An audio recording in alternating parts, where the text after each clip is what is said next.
جب آپ سخت ہو جاتے ہیں نا تو پھر آپ سب کے لیے ہو جاتے ہیں. جب بندہ سخت ہو جاتا ہے نا تھوڑا تھوڑا نا ہمیں لالچی بنایا گیا ہے. مختلف چیزوں پہ انعام رکھے گئے, مختلف رنگوں میں لوگوں کو مختلف انداز میں قائل کیا گیا, مزاجوں میں کچھ بھرا گیا. وہ اس طرح کا ماحول بن گیا کہ باپ نے جوانی پتر کو دے دی. ساری زندگی وہ جو لوگ سعودی عرب یہاں سے گئے تھے 35 سال انہوں نے وہاں کمبل نہیں بدلا. جس کمبل میں انہوں نے جا کے خریدا تھا واپسی پہ بھی وہی تھا. رہائشیں یہاں بنی وہاں نہیں بنی. میں نے بیرون ملک ایسے لوگ دیکھے ہیں جو 3 وقت روٹی نہیں کھاتے, 2 وقت کھاتے کہ گھر پیسے بھیجنے. لیکن لالچ اتنا عروج پہ چلا جاتا ہے بعض گھروں کا, سب کا نہیں بعض کا, کہ اسی باپ کو جس نے زندگی لگا دی, بچے کہہ رہے ہوتے ہیں ابا جی آپ کو ڈھابہ کا کام کر لیتے تو آج ہمارے بارے نے ارے نہ ہو جاتا. مجھے ایک بزرگ فرمانے لگے پیر صاحب بالا کو بھی عزت کران لی, ابے کا مالدار ہونا ضروری ہے. خدا را اس سے باہر آئے, احساس پیدا کریں. جب احساس آ جائے, قرآن مجید نے میرے نبی پاک کی شان یہ بیان کی ہے کہ عزیز علیہ ما عنتم حریص علیکم بالمؤمنین رؤوف الرحیم. یہ کمال ہے, اس سے آگے کیا کوئی حاشیہ دے سکتا ہے. رب فرماتا ہے لوگو تم مشقت میں پڑھو تو میرے نبی کو تکلیف ہوتی ہے. آپ کبھی حدیثیں پڑھیں نا تو رونگٹے کھڑے ہوتے ہیں. آپ کو درجنوں حدیثیں اس عنوان کی ملیں گی کہ حضور فرماتے ہیں میرا دل کرتا ہے لمبی نماز پڑھاؤں. نماز اللہ کی, دل حضور کا کرتا ہے. فرمایا دل کرتا ہے لمبی نماز پڑھاؤں, لیکن پیچھے سے کسی بچے کے رونے کی آواز آتی ہے, کسی بوڑھے بیمار کا خیال آتا ہے, میں نماز چھوٹی کر دیتا ہوں. حضور فرماتے ہیں میرا دل کرتا تھا ہر وضو کے ساتھ مسواک ضروری قرار دے دوں, پر تمہیں تکلیف ہوگی, نہیں ضروری قرار دے. آپ احساس کی شدت تو دیکھیں. فرمایا میرا جی چاہتا تھا کہ میں تہجد اپنی امت پہ ضروری قرار دے دوں, لیکن میں نے اپنی چاہت نہیں دیکھی, غلاموں تمہاری نیند دیکھی ہے. وہ دوستو اتنا احساس, دشمن جب قابو آتے ہیں نا, میں نے ایک اور بھی عرض کر دی ہے چلتے چلتے,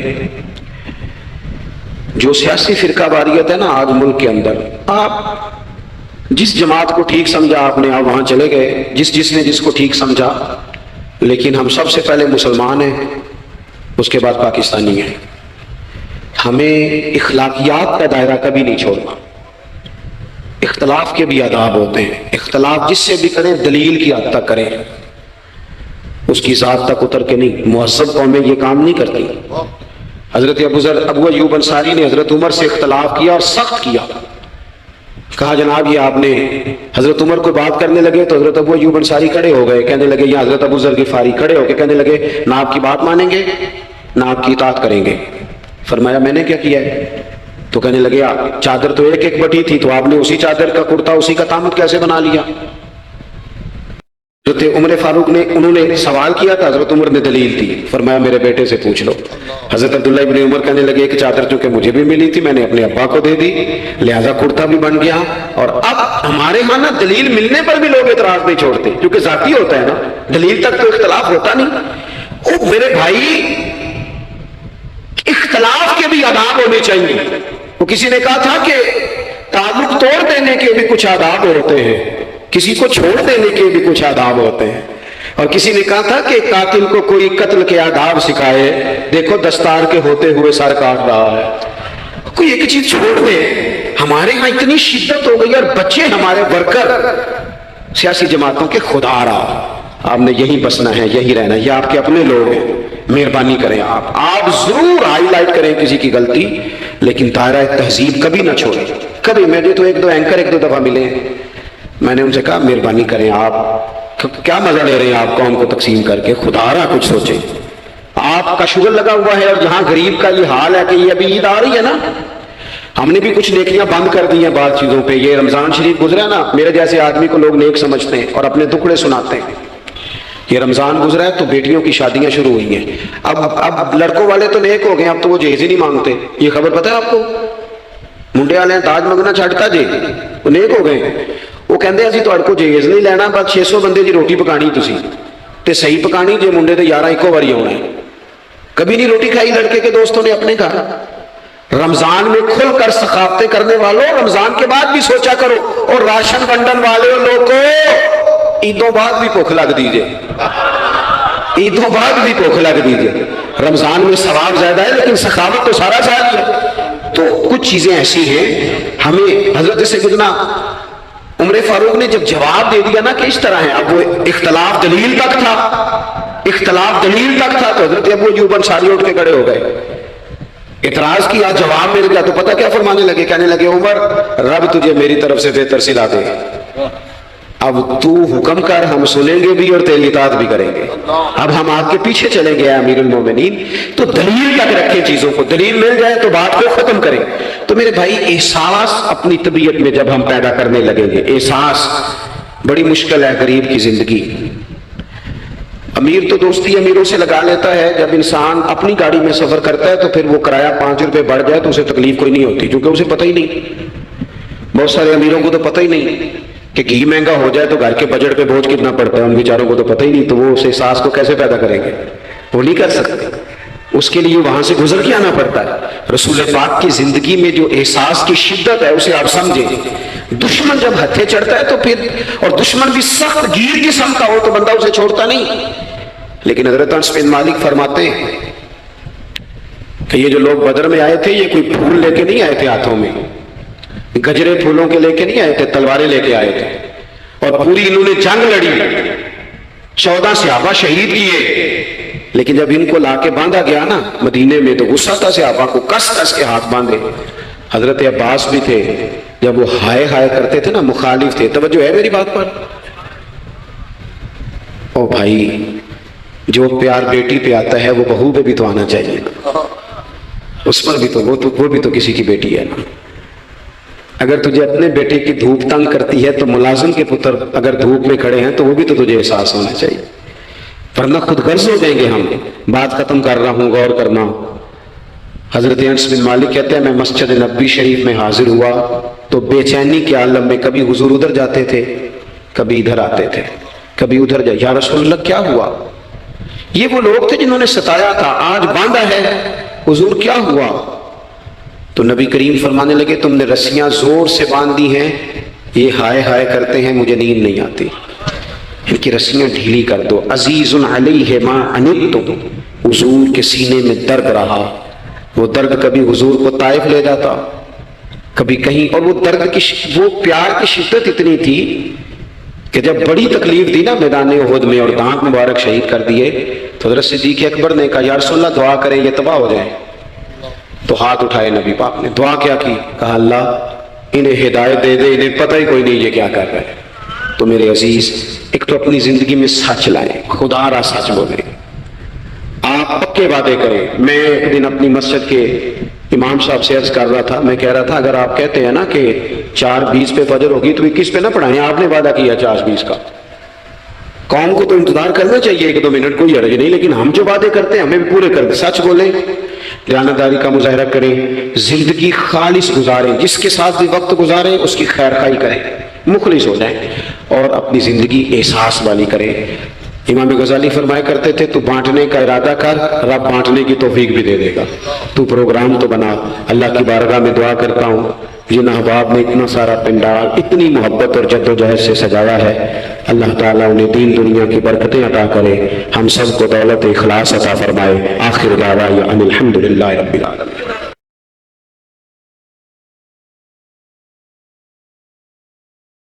جو قوم اپنے بڑوں کی، اپنے اسلاف کی بے ادب ہو جاتی ہے اس کی تاریخ مسخ کر دی جاتی ہے، کبھی بھی بے ادب نہ ہو۔ میرے نبی پاک علیہ السلام نے 2 جملے کہہ کے اس مضمون کو سمیٹ دیا، فرمایا جو چھوٹے پہ شفقت نہ کرے، بڑے کی عزت نہ کرے، ہم میں سے ہے ہی نہیں۔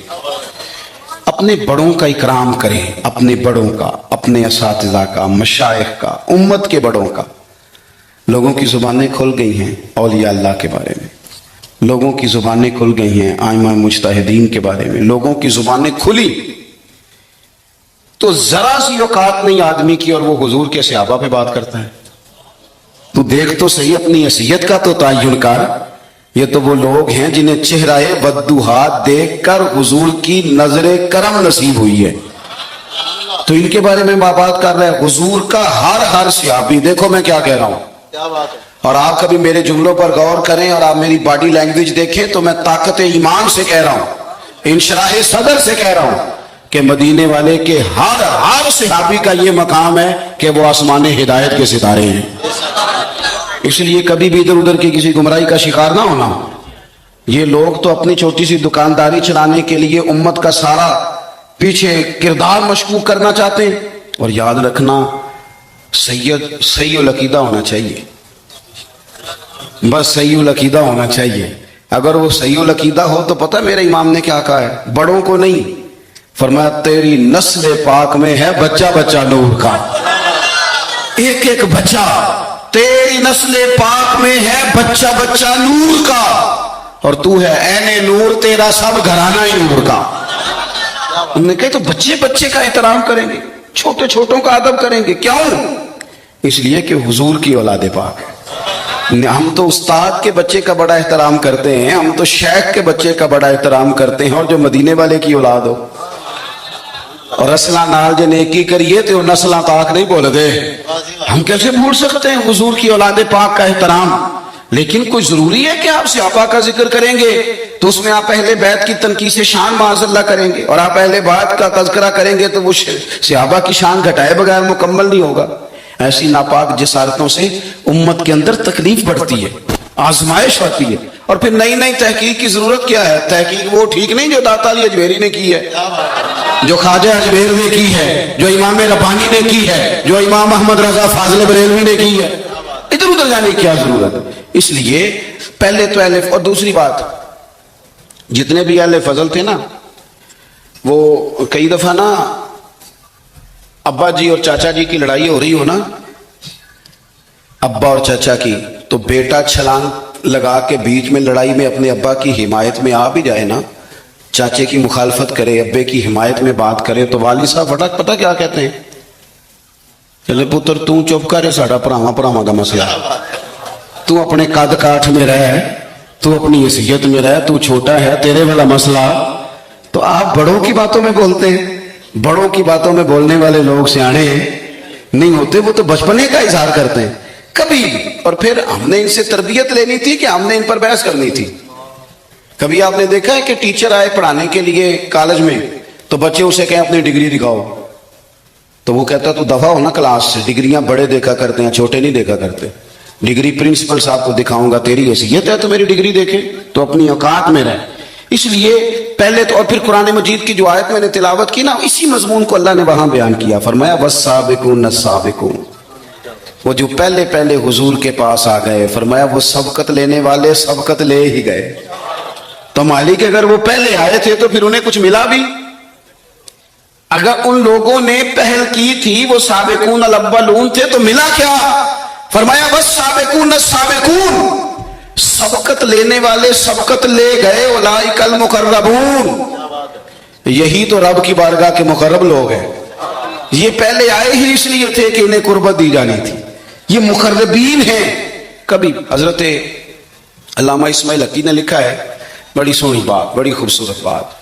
آپ جب کسی کو عزت دے رہے ہوتے ہیں تو اس کا مطلب یہ ہوتا ہے کہ آپ کے پاس عزت ہے. کیا بات ہے. اور جب آپ کسی کو عزت نہیں دیتے تو اس کا مطلب یہ ہوتا ہے کہ آپ کے اپنے پاس کوئی نہیں. کیونکہ مجھ سے کسی نے کہا 2-4 ہزار دو تو میرے پاس ہوگا تو میں دوں گا نا، اور اگر میں نہیں، میرے پاس ہے نہیں تو دینا کہاں سے ہے.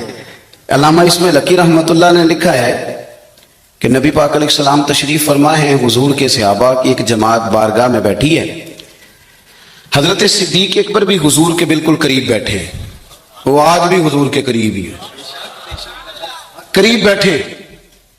تو اچانک نہ محفل میں حضرت مولا علی شیر خدا تشریف لے آئے. باقی صحابہ بھی اٹھنا چاہ رہے تھے، کوشش ہو رہی تھی، لیکن پتہ ہے سب سے پہلے جگہ کم تھی. کو بندہ ذرا سرکتا یا جگہ بناتا تو جگہ بننا تھی. باقی بھی اٹھنا چاہ رہے تھے، لیکن سب سے پہلے حضرت صدیق اکبر اٹھے. حضرت مولا علی کا بازو پکڑ کے تھام کے حضور کے قریب بٹھایا، خود ذرا تھوڑے سے پیچھے ہو کے بیٹھ گئے. اب بولا نہیں کوئی، وہاں لوگ کم باتیں کرتے تھے، وہاں لوگ بولا ہے پائے نظر ہوش میں آ، یہ کوبے نبی ہے. آنکھوں سے بھی چلنا یہاں بے ادبی ہے. لباں تے موراں لگیاں بولن دی جاج بھول گئی، اوتھے زباناں تائیں کھولن دی جاج بھول گئی. تے جا کے مدینے اتھرو میرے سوال بن گئے. حضور کی بارگاہ میں وہاں کو بندہ بات کرے، اللہ نے پہنچایا سرکار کے قدموں میں